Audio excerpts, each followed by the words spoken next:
Good morning. I am Megan Spanitz, the Chief Operating Officer and Chief Strategy Officer at the Detroit Regional Chamber. Here to welcome you and thank you for joining us today for June's AI Office Hour. Frontliners, the key to profitability, brought to you by Automation Workz.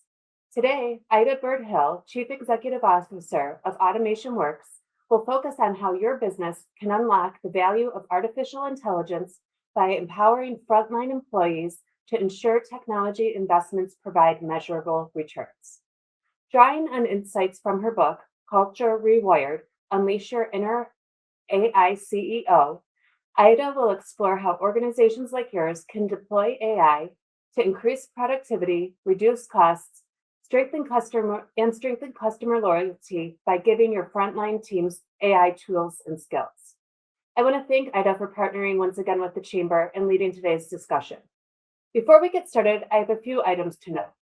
We would like this time to be interactive, and we'll have time for questions at the end of Ida's presentation.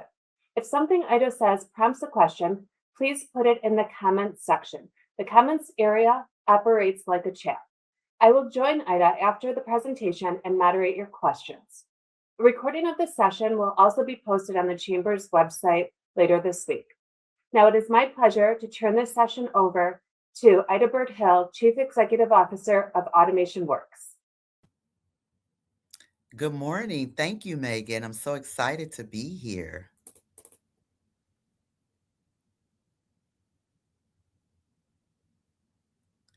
If we're good to go, I'm good to go. First of all, let me introduce myself to those who don't know me. I am CEO of Automation Workz, and we are a behavioral intelligence firm. The last 4 years, we've been spending creating a piece of software called SensiWise, which is an AI-powered software to predict take capability. We did 4 years of research with frontliners to see if they could handle emerging tech like artificial intelligence, cybersecurity, data analytics, network engineering, and IoT sensor systems. The software's had 87% prediction accuracy. We went from having a training completion rate in those subjects from 7.9% to 58%, and we have returned 113% salary increase amongst those frontliners. So I'm excited. Beyond just doing that software, we combine that software with culture audits for corporations, as well as leadership coaching and tech skill coaching for those frontliners. But I'm just not new to this game in the last 4 years. I've been at this frontliner journey for the last 30 years. I'm a graduate from the University of Michigan with a bachelor's in economics. My specialty was behavior economics. I have an MBA from Strayer University. I'm an author of, as they said, of Culture Rewired: Unleash Your Inner AI CEO. But I'm most excited that in 2025, I got listed as a top tech innovator by CEO Magazine. I was excited because I was not too far away from Sam Altman and Mark Zuckerberg, which are the biggies, and I'm the small person in the room. So I am a frontliner, has expertise in frontliners. I've trained over my career about 17,000 of them, and so kind of know their behavior and what happens with them quite well. This session called Frontliners Key to Your Profitability. Before we go forward, I want to define who frontliners are, because when I say that term, sometimes we forget who they are, but they keep our world running. They're the individuals that are behind the scenes, they're not out front, that we depend upon daily, but we don't realize how much we're dependent upon them, such as your delivery driver. I have a personal relationship with mine because I order a lot of things online, and I'm sure a lot of you do too. But those are the individuals that are on the front line and that they're dealing with the customer directly. So they have insight on how the customer operates, what the customer is going to do before anybody else has that insight. Now, why are they the key to profitability? As I said, I'm an economist, so I look at things from an economic perspective. Let's go back a little history back to the pandemic, which seems like that was so far away, but it was only a few years away, about 6. In our country, we had an unprecedented release of profitability at the pandemic, but it didn't start in the pandemic. It actually started way back in 2007. And as you can see from this graph, the profitability of corporations kept getting higher and higher and higher. But notice in the pandemic, we had a slight drop. and then we had a stark run up of profitability.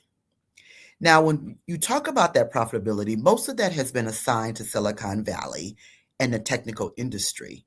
But what we forget that we are in the epicenter of the automotive capital of the world.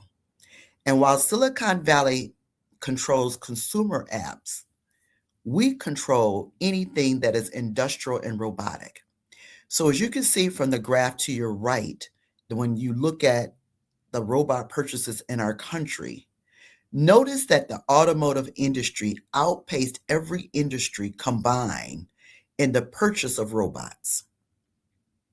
So it was driving that growth before the pandemic, and then that robotic growth took off throughout the pandemic. But what we forget, what happened to the pandemic, is that most people were unemployed. They were sitting at home, except for executives. They were busy strategizing. Techies were making tools that frontliners could use in order to keep our economy running. But everybody else was down. Now, why is that important? Those tools, the bulk of them, were grounded in artificial intelligence. And even though people think that AI just came out when ChatGPT launched in 2022, techies like myself, we have been working on artificial intelligence for the last 20 years and had started implementing them in a lot of companies prior to the pandemic. And so the pandemic was just a test of how do we use artificial intelligence with frontliners to improve profitability. Now, I have to make that important because the last 30 years prior to the pandemic, whenever a company wanted to accelerate its profits, it laid off frontliners. But the pandemic changed that script because remember, everyone else was laid off, but those essential frontliners worked and carried us through the pandemic with all of the automated tools we were creating at that time or before that time. So that's the backdrop. Why is that important today? AI and data centers, because we are living in the world of data, it is the new goal for the 21st century. Whereas oil carried us through the 20th century, data is everything in the 21st century.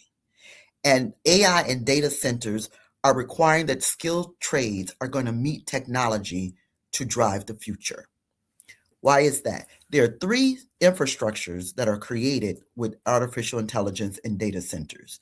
The first one is the physical infrastructure. You need somebody to build it, to power it, to keep it running. Then you have the digital infrastructure where someone is going to connect it, secure it, and protect it. But AI and data centers of today added the third infrastructure, which is the intelligent infrastructure, where we're going to automate it, which is happening now, where we're optimizing it, and we're making it smarter. So you need those three levels. Those three levels need technicians. We call them new collar frontliners.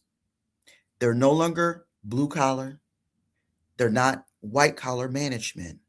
They're in the middle. Now, here's the irony of it all. Michigan actually pioneered these frontliners. We were the first state that actually had major vocational training for these type of frontliners long before AI and data centers came to be. People go, what do you mean? When I was in school, every young person had some type of career technical education class, whether it was wood shop, metal shop, home ec, auto mechanic, it was something.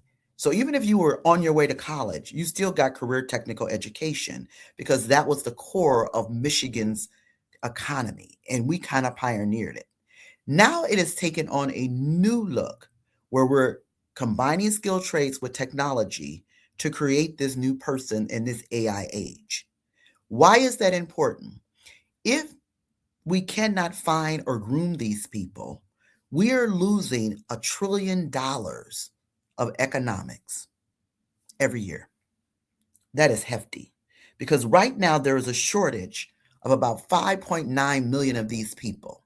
As you can see, parts of them are in construction, but that's technical, electricians, HVAC people.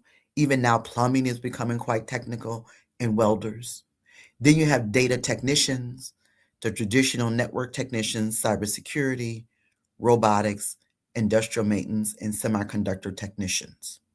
The average wage for those individuals is $66,845, the median. Why is that important? One of the complaints that frontliners have is that even though they want to move into this new collar space, they don't get an opportunity to get promoted. In fact, McKinsey has said only 4% of them are ever promoted, ever. And they want to make more money. They want to power this economy. And so we created our software to be able to predict who has that technical readiness to move into those areas. Because often human resources has been very reluctant because frontliners sometimes tend to be quite transient. They move a lot, even for a quarter. And they're not quite sure if they have the technical capability because technical capability has mainly been determined by credentials and degrees. It has not been determined by capabilities. And so we created a software so that we can measure where are people thinking, where are their brains, where are their mathematical capabilities, because it may not be obvious. And people go, what do you mean? A lot of young people have not completed any college degrees because every college degree, even if it's not technical, requires that someone has to complete algebra. Well, if you've had an economy that for the last 40 years, unless you were college preparatory, you did not take algebra in high school, many adults are afraid of algebra. So they're not going back and getting degrees, not because they don't want training, not because they don't want to be promoted, not because they don't want to be in the AI. They are afraid of the vagueness and the abstractness of algebra. Because even if you go to community college, you are required to have algebra to graduate. And right now in the state of Michigan, 69% of the individuals who attempt college struggle with completing algebra.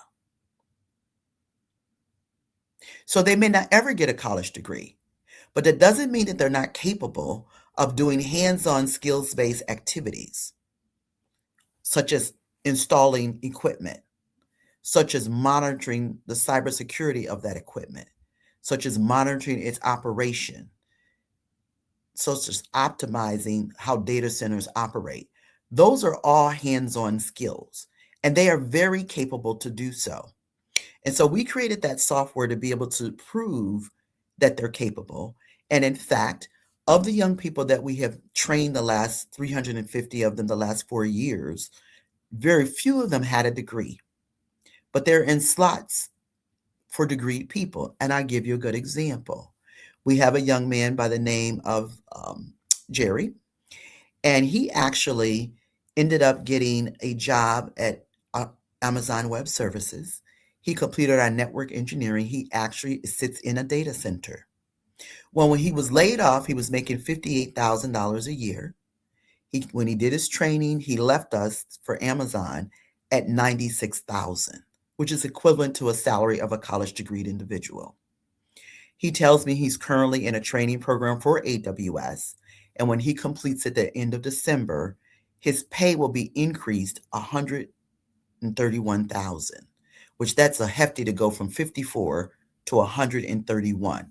Why? Because he has hands-on skills expertise that those frontliners bring to the table, and when it meets technology, they are explosive. Now, why is that important?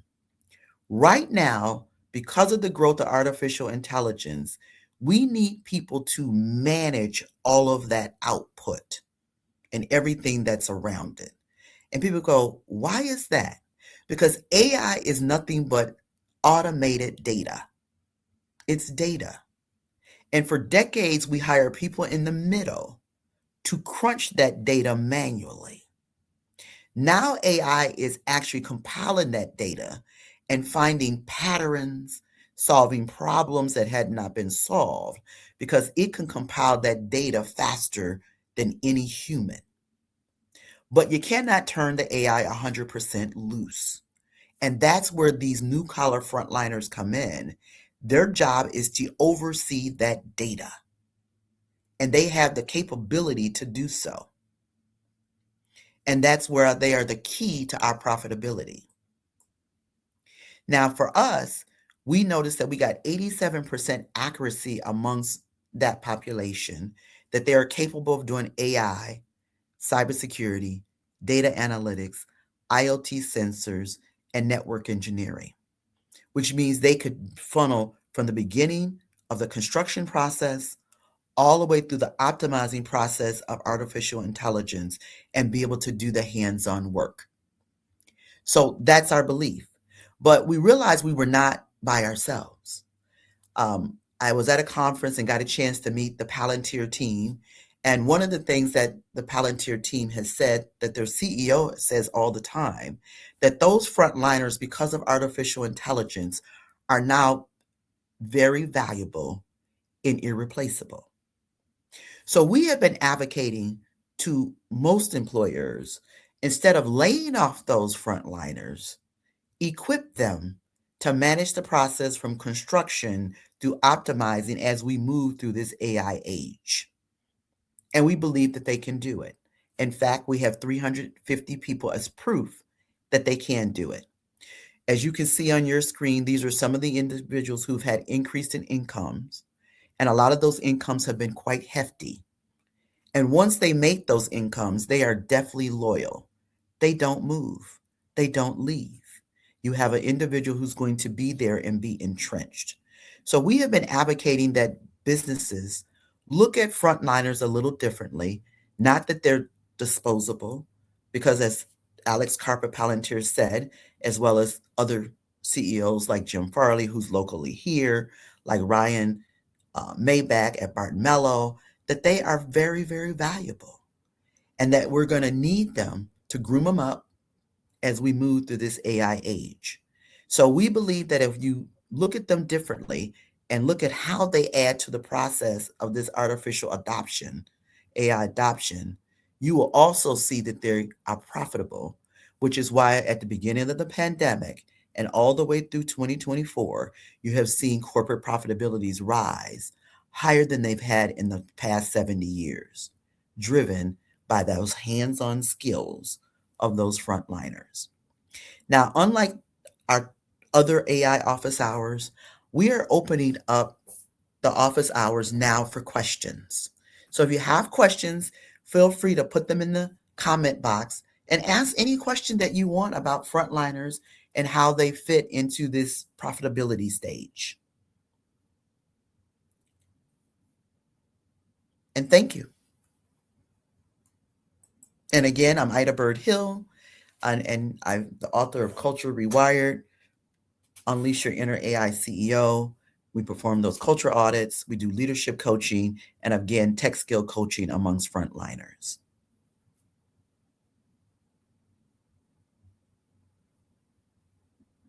Thanks, Ida. Let's talk about how long does it take to train a new collar worker? Right now, at the slow pace, if you're only doing a handful of hours of training a week, it takes 48 weeks. But one of the things that we've been advocating for is that employers, instead of just sending them to an institution to train, is to bring that training in-house and do it on the job. Because if you do it on the job, you could cut the training time into 24 weeks because they learn faster because they're hands-on kinesthetic learners. Versus when you go to most institutions, a lot of that is book work. Wouldn't it be easier to hire someone with these skills as opposed to train someone already on your team? A lot of people say that you could hire them. The problem is there's a shortage. And so what we're saying is that you could be looking forever, because a lot of people are looking. Right now, about 76% of employers said they can't find these skills. And so it's one of those scenarios where you're going to have to groom them up because you can't find them. And if you can find them, as I said, like with this individual who went to Amazon Web Services, they're commanding hefty salaries because of the shortages. And so it's just best in most employers' behalf is to take your frontliners you already have because they know your culture. You don't have to teach them that. All you have to do is to teach them the skills. And to me, the culture part is the hardest part to teach. The skills to me are simple. It's the culture of how you operate as a company. To me, that is the most difficult thing to teach. So I advocate teach them the skills and do it in on an online and a hands-on mechanism so they can learn it faster because they already know your culture. What are the other topics that are covered in new collar training? Well, you have new collar training goes across a multiplicity of capacities. The one area that I didn't touch on at all was banking Okay. and healthcare.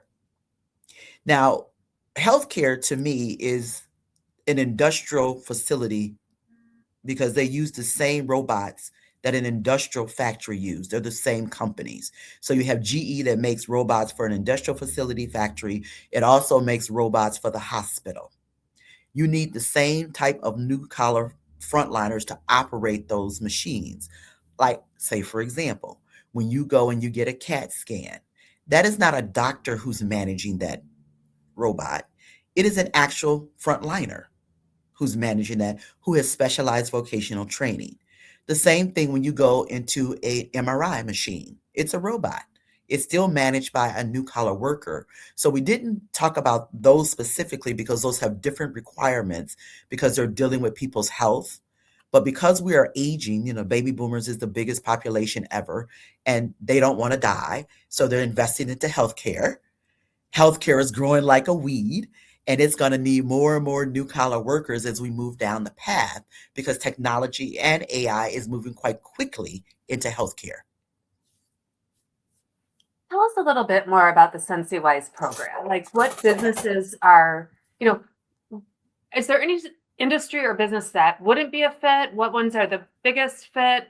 Um, how does someone get enrolled if they aren't currently employed? Like give us like the start to finish on SensiWise. Great. SensiWise is made for any company that uses technology. So it cuts across multiple industries. And it is basically, the platform has two options. It has the mobile, because a lot of frontliners don't have email addresses and they don't have desktop computers because they're on their feet and out dealing with customers. And what they do is they go in and they complete 3 data profiles. The first one is a personality profile, and that one looks at a lot of their stress management and their behavior. Then they create a game, they play a game. The game has 30 levels. Once they get to 14 levels, we are able to predict how fast they can potentially build an algorithm, how fast that they're able to do problem solving, particularly mathematically, how quickly is their logic engaged, and can they think in steps. Lastly, they have a vision board. Now people go, wow, why the vision board? Ironically, that is the hardest part to complete within the app because oftentimes frontliners are moving from one emergency to the next, from one struggle to the next, because they're really struggling financially. And they never take the time to really sit down and think about where am I going? And I believe that employers will do themselves a great service by asking an employee, the frontliner, where do you want your life to go? And so oftentimes it takes them a little bit to sit down and think about, yeah, where do I want my life to go? Because they're going from one emergency and struggle to another. Because what you will find is that they're quite motivated to get to certain places in their lives. They just don't have any idea how to get there. Once we get those 3 data profiles, AI scrapes that data and it's looking for behavior. What type of behavior does this person have? Are they motivated? Are they able to complete training? Will they do that? And so when AI scrapes the data, it provides that data collectively back to the employer to say, these are the people that are tech ready, but it even goes deeper yet to tell you what tech they're ready for. So say, for example, when they scrape the data, they may come back that the person is very good at doing basic Internet of Things sensor data. That's where they should be groomed for. Or it may come back and say that they're great in AI machine learning. That's what they're good for. Or it may come back and say that they're great in network engineering. And it also gives it, if they're not great in other areas, how far away are they from getting prepared and groomed for those areas? Now, the software is only can be purchased by corporations because we don't sell it to the general public any longer. The first initial test we did, but now we only make it offer to corporations, and they buy it on a case by seat for each employee. And they buy subscriptions for over a year so that they can start and see what the person started at. Maybe we recommend doing a test every quarter to see if there's anything that changed, and you may find it that you can groom the person up quickly. I believe it fits for any company. Our best case scenario was Dr. Bronner's, which is a soap manufacturer. We actually started testing that software with them in 2021. They were our first test case. We actually lived with them for 3 years because we did a culture audit and some tech training and leadership coaching while we were testing the software. And they generated a 45% revenue increase. People go, why? And they laid off no one. They actually added 100 more bodies, which is unusual. And the reason why they were able to do that is they started to move people from very manual tasks to more automated tasks. We started to move more people into revenue generation activities, which is why they had such a hefty increase in revenue, 15% a year. We also added more frontliners because as we started to do more activities, we realized we needed more hands-on to really drive the productivity and efficiency, which drove up their profit as well. So we believe that it's for any company who's looking to increase their profitability. And so Dr. Bronner's did that. They increased their revenue, and they're still kind of growing like a weed with the software. So we're pretty excited about that. And we believe that can happen for anybody. You don't necessarily have to always lay off someone in order to have growth. Mm-hmm. So a lot of the chamber members are business-to-business service providers. So legal firms, accounting firms, marketing. How would a business-to-business service provider benefit from SensiWise? First of all, they get to see which one of their professionals are also tech ready. Because the truth of the matter, AI has done something that has never really happened in this country before. It is laying off middle managers and middle professionals. A lot of business-to-business companies use a lot of individuals who are crunching data manually, mainly with Excel. And even though we've moved to other places like Power BI and Tableau to speed up that crunch, AI still does it faster. It finds patterns that the other softwares are not been able to do in a long time. Business to business can become more efficient if it is using AI to find those hidden patterns. Because what it's best at is solving problems. What corporate America has not been best at is being able to identify what those problems are. Most corporations, particularly business to business, when you speak to them, they deal with a lot of their successes. They document them, they create manuals around them, and etc. But very rarely do they document their failures. And AI is best with failures. The sad part of not documenting your failures is the bulk of that knowledge is sitting in someone's brain. You have to get it out. And we call that institutional knowledge. One of the reasons we spent 3 years with Dr. Bronner's is that a year of that we spent with getting the institutional knowledge documented, because that's what AI best feeds on. It is not best feeding it with your successes, because as I said, it finds patterns and it solves problems. So you have to give it problems. And so business to business would do well by assisting their customers discover what institutional knowledge they have in order to solve the problem. And I'll give you a good example because it happens in factories every day. You have somebody on the front line, and even though you may have instructions on how you want your equipment to work, oftentimes the instructions that came from the top do not work at the bottom. The employees don't tell you, they jerry-rig it. Only when Alan leaves and everything falls apart, you go, what happened? You know, Alan just left and he took all that knowledge with him. It happens every day. That's institutional knowledge. What AI is demanding is that companies seize that institutional knowledge from its employees, which means that's not an AI function, that is technically an AI training function to get all of that information from every person. The problem is the minute you mention that you're going to implement artificial intelligence, your frontliners hold that information. They leverage it to keep themselves employed, which means you never get it. So we recommend that most people that if you're going to do any AI adoption, you don't start with the tech department. You start in the HR department and start lining up and gathering all of that institutional knowledge. Because sometimes it may mean if you're in a factory situation, you may have to walk the floor to see what your people are actually doing and then capture that knowledge and put it in a manual. It may mean if they're doing things technologically, you may have to combine and have AI look at emails to say, okay, what patterns are amongst my people and gather that institutional knowledge. But that's the layer that has to happen first because that's what artificial intelligence at all formats needs in order to make you more profitable. So, are there enough new collar jobs to replace the blue collar jobs that we're expected to lose over the next decade? Not yet. Okay. It's not yet. Right now, because AI has not totally been proven to be profitable yet, the only people who've really been really profitable with it are the people who are creating the tools. But for the average company, no, not yet. Will that happen? Yes. The problem is people don't know when it's going to happen, so they're scared. But just like the internet age, my career started in that space 30 some odd years ago. You're going to have new jobs that are created that we've never seen. We don't even know what they're going to be yet. But what we do know is going to require hands-on oversight because even though AI is great, I say AI is primarily still in middle school. It hasn't graduated from college yet.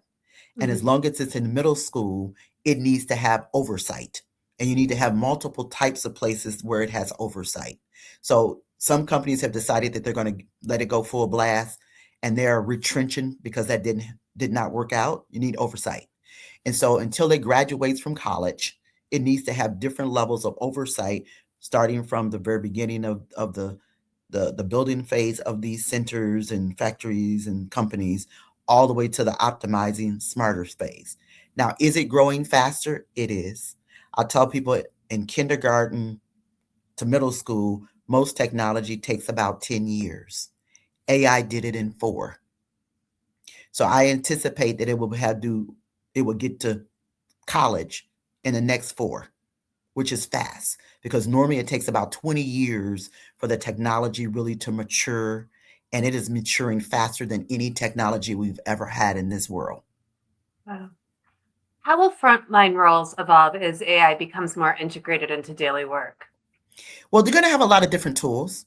You're going to be using a lot more different tools to get things done. Um, because you're going to be dealing directly with customers, because they deal with customers, the tools will allow them to solve problems at their fingertips. Because what happens right now, if you have a problem, most frontliners have to run it up the chain. The middle managers and executives come with a solution. They send it back down the chain. Well, unfortunately, that makes the customer upset. Ironically, in this country, we lose a lot of money because of poor customer service, because customers don't want to wait. They want it yesterday. And everything is moving to that yesterday. And it doesn't matter what it is. I chuckled because I had ordered something from Amazon and I laughed because I ordered it at like 7 o'clock in the morning and it was literally at my door by 10.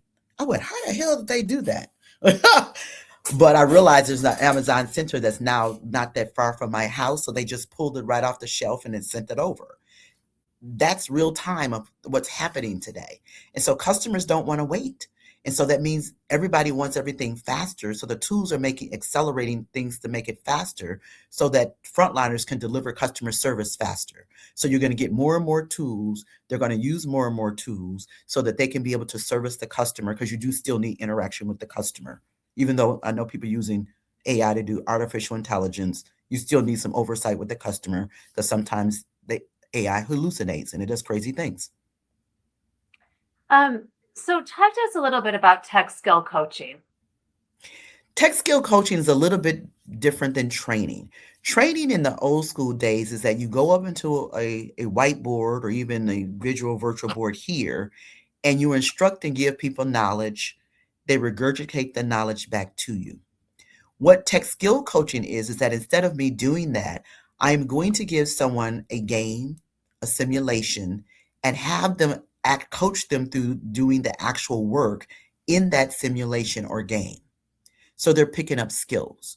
And so instead of the person imparting knowledge, What they are imparting is motivation and keeping people on track to do the actual gaming or the simulations or the VR or the AR so they gain the skills, which means that changes the dynamic of how you're training.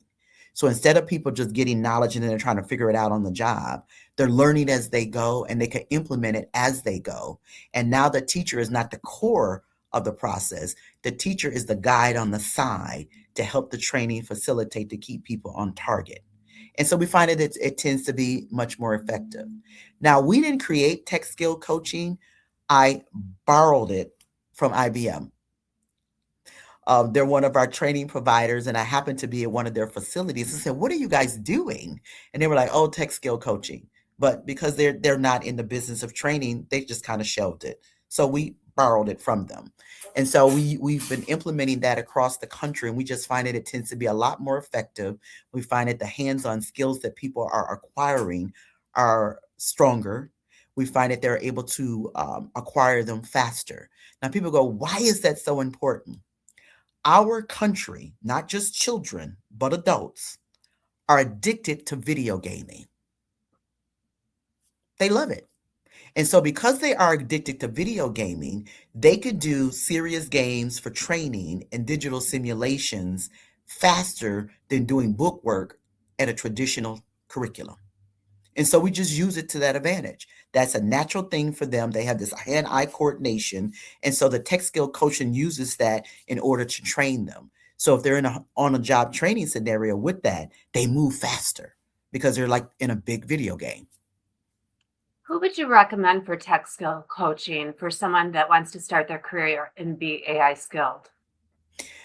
I don't look at the who as a person. I look at the software tells us what skills that they have.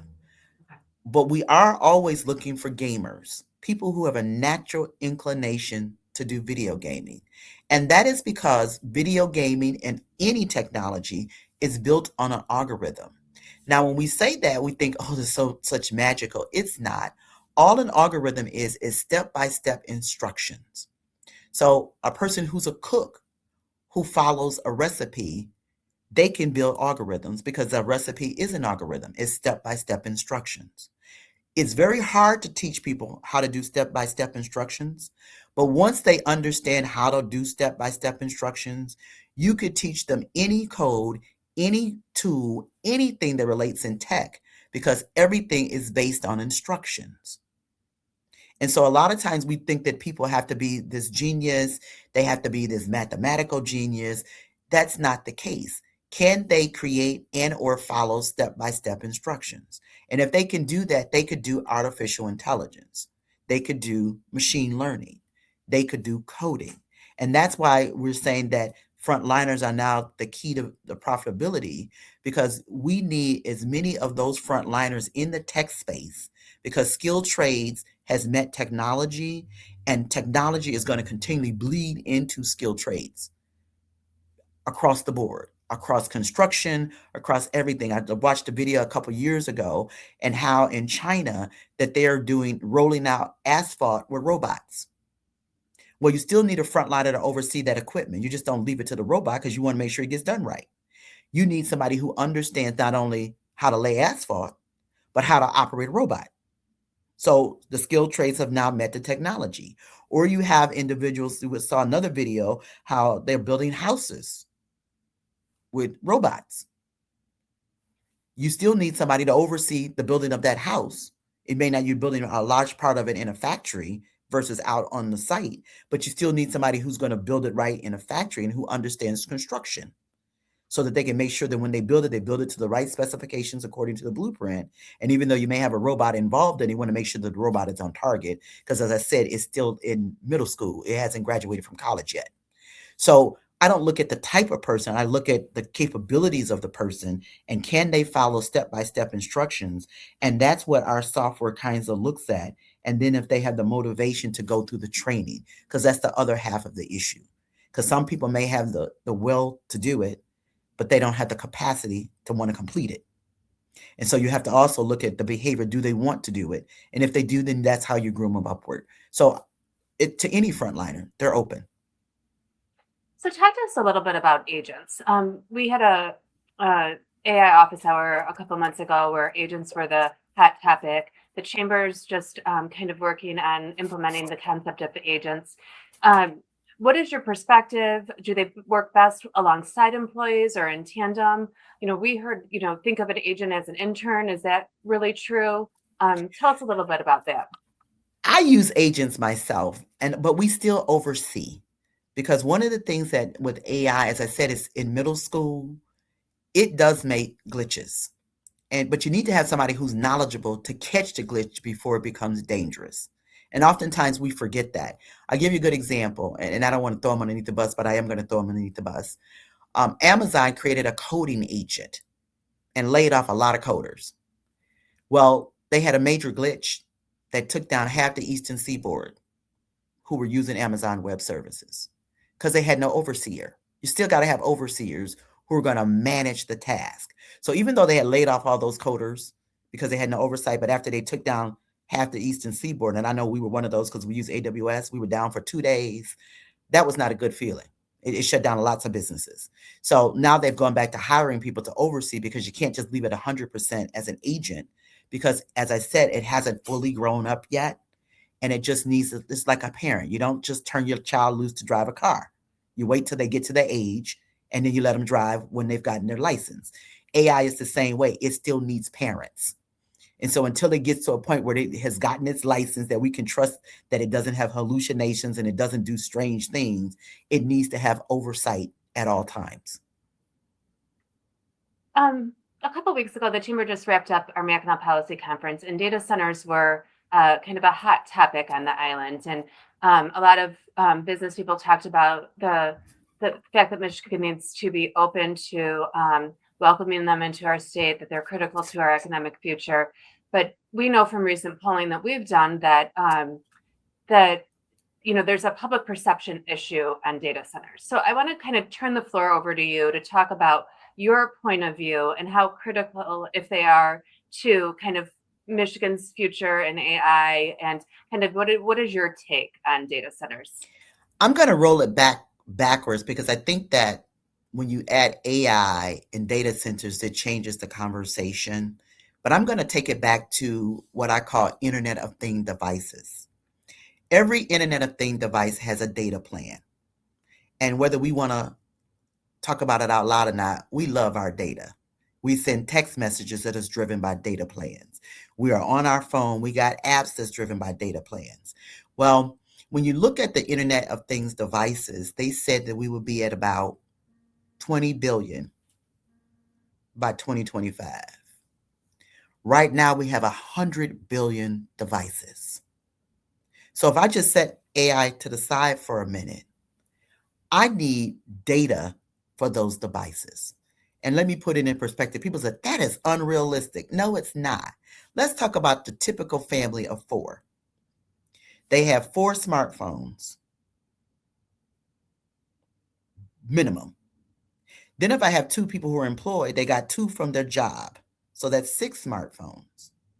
Then if they have iPads, and the average family has 2 or 3 iPads or tablets, so now I'm at 8. Then I got my 3 TVs that are all on the internet, so now I'm at 11. Then if I got laptops, everybody in the house got laptops, so I got 4 laptops that now I'm at 15. Then I have my microwave, my dishwasher, my refrigerator, and my stove that is internet enabled and on your internet. So now I'm up to 20. Just right there. That didn't include my thermostat. It didn't include my furnace. It didn't include any of those things that are all internet enabled because they are internet enabled. So the average family who thinks, oh, I only got 4 smartphones, I don't really need much data, but you really got 25 data enabled devices in your house. And that's if you only got 4 people in the house. So if you got more people in the house, it gets even bigger. So multiply the houses across all the residents around the world. Then go to a typical business. Even a small business. You have a small business, got 20 people. Multiply 4 devices per 20, now you're up to 80. So even if you didn't have artificial intelligence growing like a weed, you need more data centers to power all of those stuff that we're using right now. but we don't even think about it because we've gotten so accustomed to using it. We don't think about where the data comes from. It comes out of a data center. The only reason why you need more data centers because all of the data centers are full. We have no room to really run AI because we're running cell phones, tablets, laptops, TVs, radios, microwaves, stoves, refrigerators, all of the above. So we need data centers. So I tell people when they tell me we don't need data centers, then that means everybody put down your phones, put down your tablets, put down your TVs, your refrigerator, your stove, and all of those wonderful things that you love to use that you would die without. That's the real conversation we must have. But we're not having that conversation. Then number two, we like AI. Even though we say we're afraid of it, a lot of people use it in their personal lives. I have to be honest. I just did a TED Talk. I used Claude to lose 58 pounds. So I'm pro AI. I struggled with my weight my whole life. But I lost 58 pounds because I'm having an interaction with Claude and they're telling me all of the things I need to do with my macros every day. And I finally saw patterns that I couldn't see. It told me what I needed to do to fix the pattern and I moved on. So whether we realize it or not, we love all this technology and we would die without it. So we need data centers. Now, for me, I'm pro data centers because I employ people in data centers. And to me, we need data centers because if we don't get them, other states will get them. Case in point, Virginia. Virginia is a data center heaven. They got a data center, I swear, every mile. But their economy is booming left and right because people are using that data space in those data centers. And so for me, for us to compete, we must come real with ourselves that people live on data.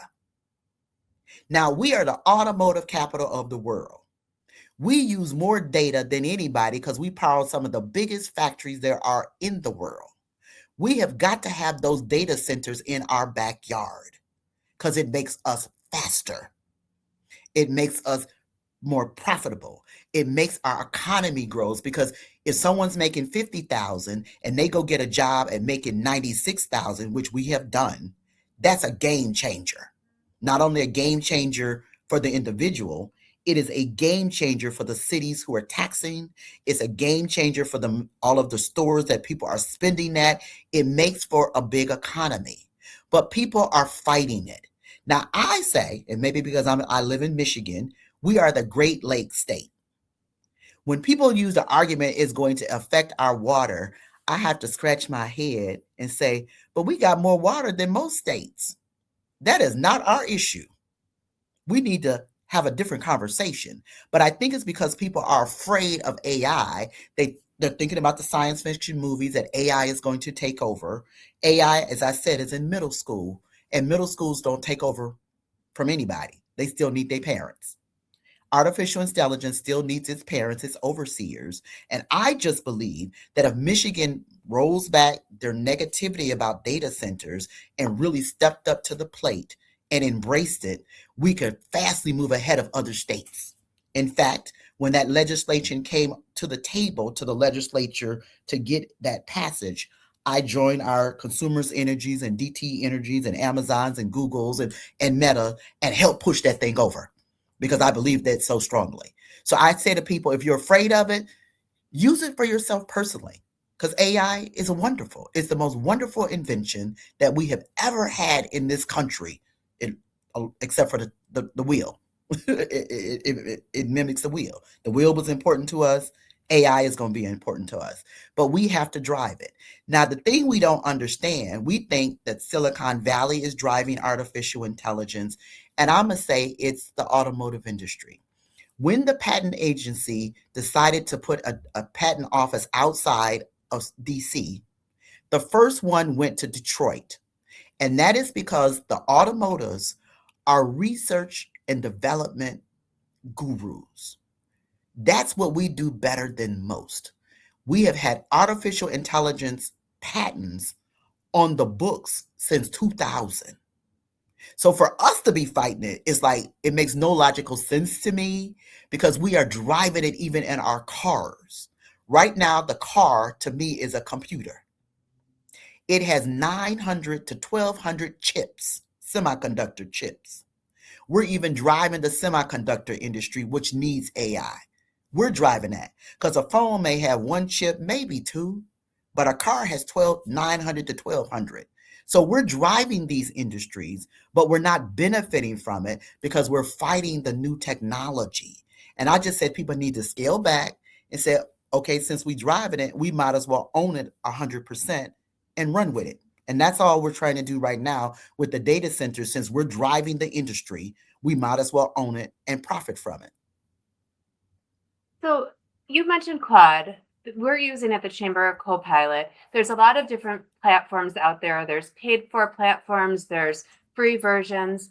If someone, wants to take your advice and just start playing with these AI tools, where do you suggest they start? And free version versus paid. Kind of give us your 101 on how to get started. I would say, first of all, even before you start buying tools, is to go to the major chatbots and just play with them. Each one of them have their specialties. They're not all created equal. I'll give you a good example. Because Claude was created by academic researchers, it tends to do academic research the best. Chat GPT is great with agents. It's great with images. It's great with powering things that you don't really want to oversee. That's its claim to fame. Perplexity has been great with finances. Even though it's the baby of them all, it's good with finances. They actually have a channel where you can do all type of analysis of stocks, and it does it better than the other chatbots. So my thing is to just use each one of the chatbots and see which one fits your industry best.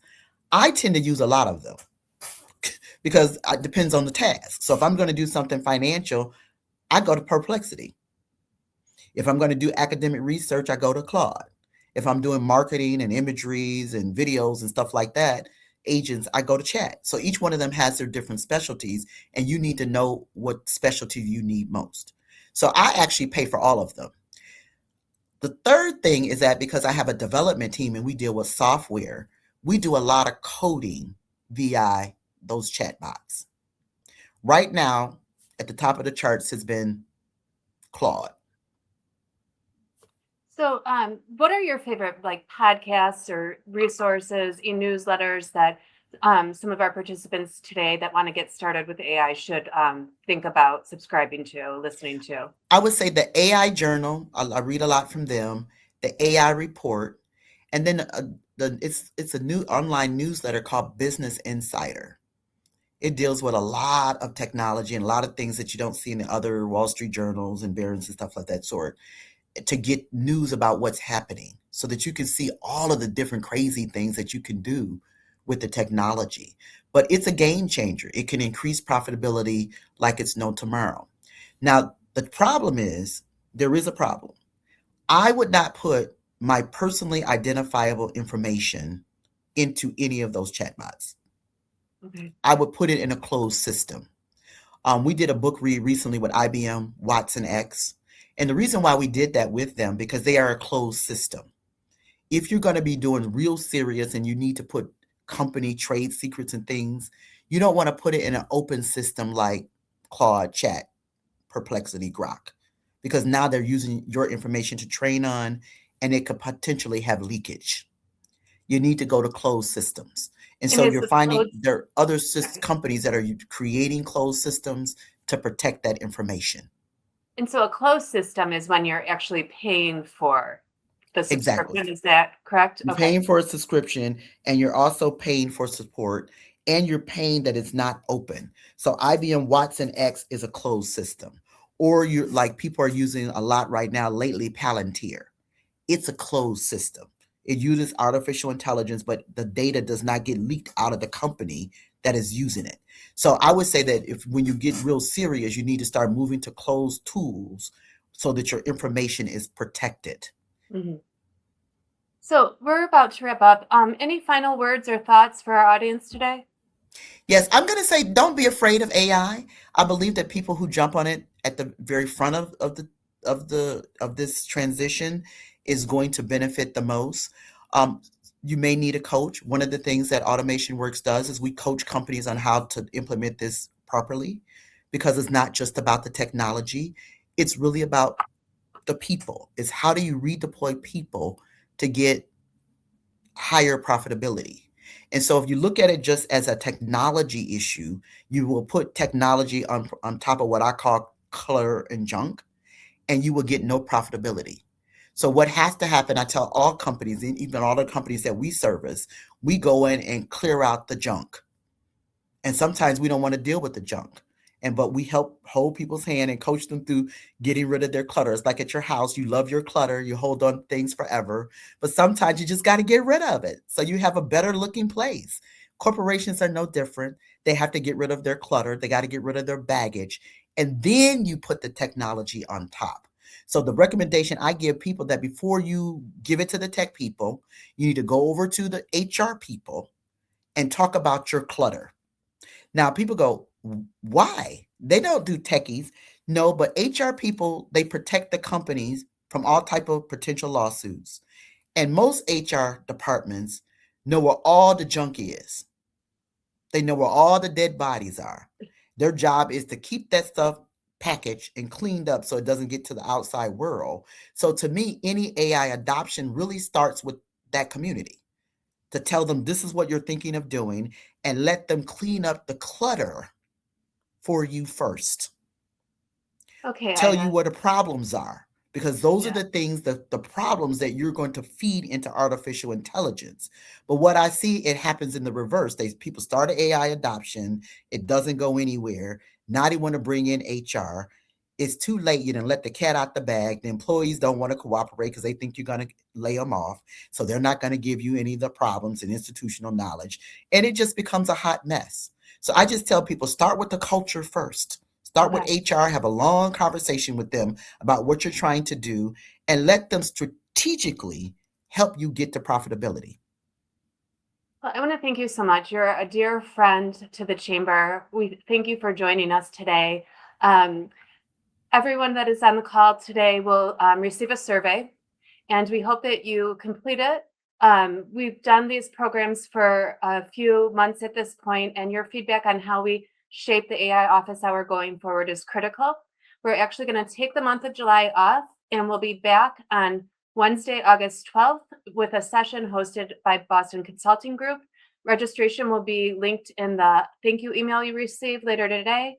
And I just want to thank once again Ida Bird Hill for sharing all of her great wisdom and expertise. I think my favorite statement was AI still needs parents, and I would agree with that. Thank you, everyone, and have a great day.